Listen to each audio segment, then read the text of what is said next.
Welcome to Movement and Function. I'm Beth Wagner. Today's video is about carpal tunnel syndrome.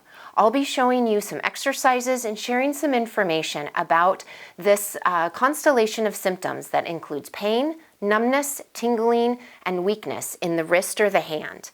And it's caused by compression or squeezing of the median nerve as it travels into the hand at the wrist crease. The first thing that I'm going to cover is when you feel symptoms. If it's occurring at night, it is likely because you're sleeping with your hand curled up too much, sort of in this flexed position. That contributes to the pinching or squeezing of the nerve right at the wrist. If you can, be aware of your posture and the positioning of your wrist while you're sleeping. If you find yourself curling your wrist this way, try to uncurl your wrist with your palm open. If you're noticing that this continues to happen and you're just not able to change the positioning on your own at night, you might try a wrist brace. I'll post a picture up here somewhere in a corner and show you what that looks like. Essentially, it's a brace that comes to about the middle of the forearm and goes up into the hand, and it just holds your wrist and your forearm and your hand in a neutral position so that you're not able to really curl your wrist.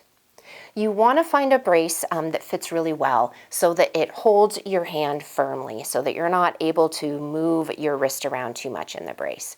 You can order these on Amazon, and you can often find them in Walgreens or Longs, possibly Walmart or Target even.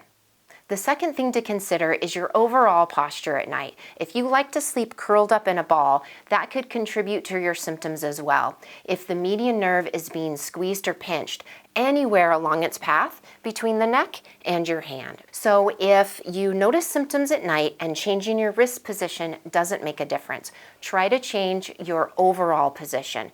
Try to open up, straighten up, and not be so curled up when you sleep. Now, if you're experiencing symptoms during the day, you want to consider what activities or positions you're in when you're experiencing your symptoms. Some common aggravating positions and movements include doing repetitive gripping work that requires your hand or your palm to be closed. If you're doing some type of scooping or stirring motion, see if you can adjust the ergonomics or the position of your movement so that your wrist can be in a more natural, neutral position. This might require you to move things around, move your tools around, move your body around to adjust your position. You want to be using your whole arm. Use your shoulder muscles, use your trunk or your core muscles even to perform that movement so that it's not just isolated to your wrist. If you notice your symptoms while you're typing, be sure to adjust your keyboard, your mouse pad, and your computer. And even your desk and your chair. Start by looking at your overall posture. You want to be sure that you can sit upright with your spine supported and in a neutral position so that you're not overly arched or overly rounded, but right in the middle. Next, you want to have your arms relaxed by your side with your elbow at about 90 degrees. And then your wrist should be cocked up just a little bit, about 10 to 15 degrees or so. So whether you're using your mouse or your keyboard, you want that little bit of extension in your wrist. If changing the position doesn't help in and of itself, again, you might benefit from using braces, similar to what I recommended for nighttime. Once you've used the brace for a couple of weeks, if it's helping, see if you can start to wean yourself off of using the brace. And if you can remember to actively hold your wrist in that slightly extended position. Once you're able to do that on your own, then you really won't need the braces anymore. Another thing to consider is try using your other hand. Many of us rely on our dominant arm completely. So if you notice the carpal tunnel syndrome only on your dominant arm, try to use your other hand for some of the activities. Oftentimes our non-dominant hand doesn't do things as quickly as we would like, but with some practice, you might be able to spread out the burden and balance things out in the upper body and relieve some of the symptoms of the overuse. Another key factor is to take frequent breaks when you are performing an activity during the day that you know might be irritating, and incorporate the exercises that I'm going to be getting to next into those breaks during the day. All right, let's go ahead and get to the exercises. The first two exercises specifically address the wrist and the carpal tunnel region. The other three exercises are focused on upper body posture and making sure that the entire pathway of the median nerve isn't compressed and closed down. The first exercise is called a prayer stretch. Bring your hands forward, palms touching, heels of your wrists touching. As you bring your elbows up, lower your hands down toward your chest. You should feel a nice stretch through the palm aspect of your wrist, right through here.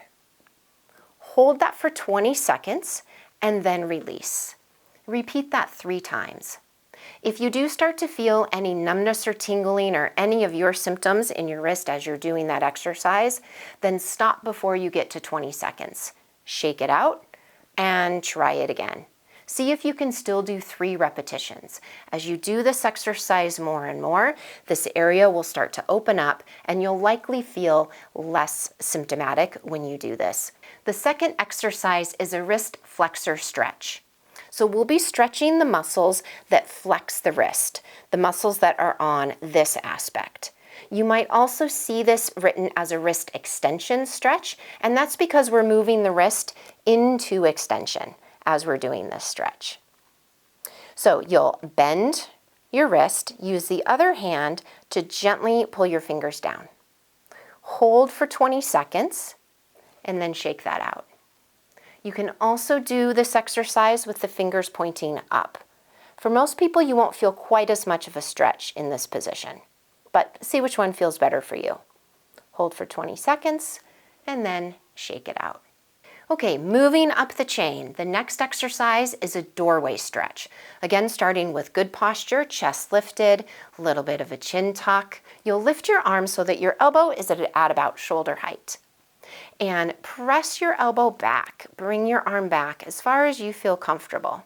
If you're doing this exercise against the doorway, step forward to accentuate the stretch. You should feel a comfortable stretch through the front of your shoulder down into your pec muscles into the front of your chest.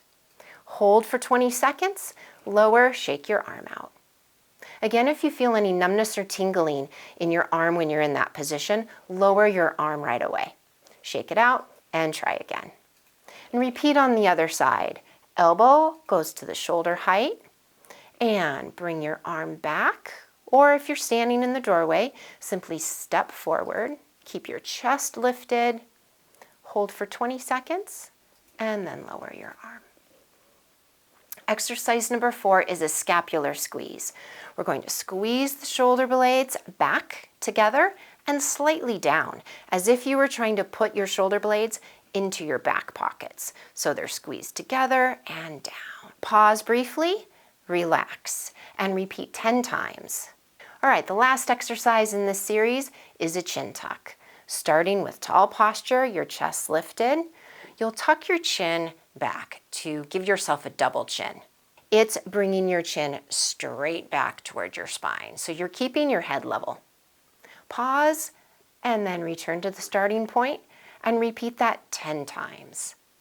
If you're already starting this exercise with good posture, which is ideal, there really isn't very much movement with this exercise, and that's just fine.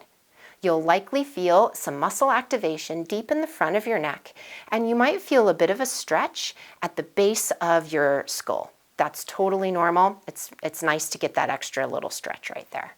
I recommend doing these exercises at least once a day, ideally twice a day. Additionally, if you find yourself symptomatic during the day with repeated movements like typing, or doing projects, activities around the house, when you take a break, do the first 2 exercises that I demonstrated, which were the prayer stretch and the wrist flexor stretch. Fingers down and/or fingers up. Even a 5-second stretch might be enough to relieve the compression of the median nerve where it's squeezed here and give you a break from your symptoms. Shake that out and then go back to your activity. I hope that you have found these exercises and information helpful to relieve your carpal tunnel syndrome. If you found this video helpful, please consider subscribing to my channel, and it's always great to see a thumbs up. If you have any questions or comments, please leave them down below and I'll get back to you as soon as I'm able. Here's to your healing, health, and happiness. Have a wonderful day.